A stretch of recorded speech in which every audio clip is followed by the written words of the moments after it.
कल से हम post graduate course on statistics and econometrics शुरू करने वाले हैं। तो ये वीडियो उसी कोर्स का एक इंट्रोडक्शन है। पहले तो मैं ये बता दूं कि ये जो लेक्चर सीरीज होगा post graduate course on statistics and econometrics, ये common course for Indian economic service, RBI grade B DPR, NTA, UGC, NET, JRF economics and MA economics का ही एक पार्ट है। तो ये बात आपको ध्यान रखना है। इसमें बहुत सारे लेक्चर सीरीज हैं, यहाँ पे आप देख सकते हैं। इसमें ऑलरेडी हम मैथमेटिकल इकोनॉमिक्स शुरू कर रहे हैं जो कि ऑन गोइंग है, चल रहा है, और कल से ये भी ऑन गोइंग हो जाएगा और वन बाय वन करके हम सभी कोर्सेज शुरू करेंगे। तो अब थोड़े इंट्रोडक्शन में इसके चलते हैं, इस कोर्स के इंट्रोडक्शन में, यानी कि post graduate course on statistics and econometrics. तो सबसे पहली बात कि रेफरेंस के तौर पे जो हम बुक्स यूज करेंगे, ये बुक्स हैं, आप देख सकते हैं, और ये जो लिंक आप देख रहे हैं ये आपको डिस्क्रिप्शन में मिल जाएगा। इस पे जाके आप इन बुक्स को अमेजन पे देख सकते हैं, उनके रिव्यू देख सकते हैं, उनकी रेटिंग्स देख सकते हैं, और जिन लोगों ने परचेज किया है उनका क्या कहना है ये देख सकते हैं। लेकिन मैं इन्हीं बुक को यूज करूंगा, और मैं सबसे ज़्यादा जिस बुक को प्रेफर करता हूँ वो यही बुक है, ए कॉट्सोइनिस की theory of econometrics second edition. However ये एक कॉस्टली बुक है, कंपैरेटिवली ये कॉस्टली है, लेकिन फिर भी मुझे लगता है कि ये सबसे अच्छी बुक है इकोनोमेट्रिक्स की, स्पेशली जिनको इकोनोमेट्रिक्स बहुत अच्छे से नहीं आती, पहले से नहीं आती, या फिर उनका इकोनोमेट्रिक्स का नॉलेज बहुत कम है, तो ये बुक उनके लिए मोस्ट अप्रोप्रिएट है। अदरवाइज बेसिक इकोनोमेट्रिक्स भी एक स्टैंडर्ड बुक है, बहुत पॉपुलर बुक है, लेकिन बिगिनर्स को और जिनको बहुत कम नॉलेज है इकोनोमेट्रिक्स का, उन्हें मैं ये रेकमेंड नहीं करूँगा, ये उन्हें समझ में नहीं आएगा। और बाकी इकोनोमेट्रिक्स एंड स्टैटिस्टिक्स एक साथ है, इसका मतलब ये है कि स्टैटिस्टिक्स भी हम इसमें देखेंगे, तो ज़रूर देखेंगे, और ये रेफरेंस बुक के तौर पे फंडामेंटल ऑफ मैथमेटिकल स्टैटिस्टिक्स और स्टैटिस्टिक्स एंड इकोनोमेट्रिक्स स्वाम आउटलाइन की यूज करेंगे।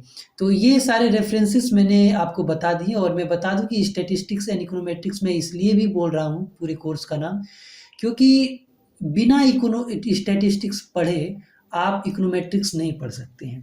तो ज़रूरी है कि आपके पास कुछ स्टैटिस्टिकल नॉलेज होना चाहिए। आप तो जब हम ये कोर्स शुरू करेंगे तो ऐसा नहीं है कि हम डीप में स्टैटिस्टिक्स को पढ़ाएंगे, हम स्टैटिस्टिक्स के कुछ कंसेप्ट रिव्यू करेंगे ब्रीफली ही, ताकि आपको पता चल जाए कि स्टैट से आपको क्या क्या पढ़ के रखना है। इसीलिए इस पूरे जो कोर्स है उसका नाम हमने रखा post graduate course on statistics and econometrics. Actually जो हमारा फोकस है वो इकोनोमेट्रिक्स है, क्योंकि एग्जाम्स में जो क्वेश्चन पूछे जाते हैं वो इकोनोमेट्रिक्स से ही रिलेटेड होते हैं।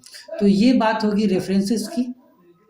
अब जो आगे की बात है सिलेबस, तो सिलेबस इसमें जो हम कवर करेंगे वो इंडियन इकोनॉमिक सर्विस का करेंगे, आरबीआई ग्रेड बी डीपीआर का करेंगे, और यूजीसी नेट इकोनॉमिक्स का करेंगे।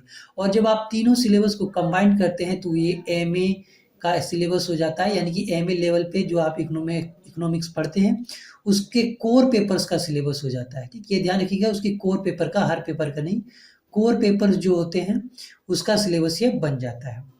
और इकोनोमेट्रिक्स के बारे में भी थोड़ा सा मैं बता देता हूँ कि इसके दो पार्ट है, एक अप्लाइड होता है, एक थियरी होता है।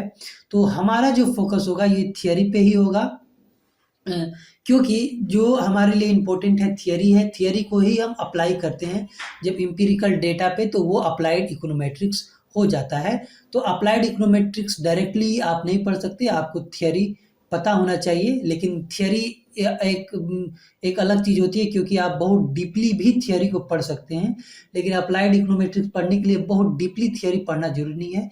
इकोनोमेट्रिक्स को एज ए सब्जेक्ट पढ़ने के लिए आपको थियरी पढ़ना ज़रूरी है, और जब इकोनोमेट्रिक्स को ओनली एक टूल के रूप में आप जब देखेंगे तो आप अप्लाइड इकोनोमेट्रिक्स ही पढ़ते हैं। तो हमारे लिए जो इम्पोर्टेंट है वो थियरी ज़्यादा इम्पोर्टेंट है, अप्लाइड में हम उतना नहीं जाएंगे, लेकिन जो भी है एग्ज़ाम के अनुसार जो क्वेश्चन पैटर्न है उसमें जो भी क्वेश्चन आएंगे उसे हम कवर करेंगे। तो यही यही चीज़ें थी। और भी आपको कोई सवाल पूछना है तो आपसे मैं यही कहूँगा कि आप टीचमेंट क्लासरूम ज्वाइन कर लें, सबसे अच्छा होगा आपके लिए, या फिर आप कमेंट कर सकते हैं। इस अगर आप यूट्यूब पे देख रहे हैं या फेसबुक पे देख रहे हैं तो आप कमेंट करके पूछ सकते हैं, और जो टीचमेंट में है वो डायरेक्टली मुझे मैसेज कर सकते हैं। बाकी लाइक करें, वीडियो को शेयर करें और सब्सक्राइब भी करें ताकि मुझे पता चले कि इस वीडियो को यूट्यूब पे कितना सपोर्ट मिल रहा है। जो टीचमेंट में है वो तो देख ही रहे हैं, लेकिन यूट्यूब पे कितना सपोर्ट मिल रहा है ये तो आपके लाइक, शेयर, सब्सक्राइब से ही पता चलेगा। और कमेंट भी ज़रूर करें आपके पास अगर कोई क्वेश्चन है तो, क्योंकि ये बहुत ही कॉम्प्रिहेंसिव वीडियो मैंने अब ये नहीं बनाया है, एक ब्रीफ इंट्रोडक्शन ही दिया है। तो अब मिलेंगे हम नेक्स्ट वीडियो में। Thank you for joining this session.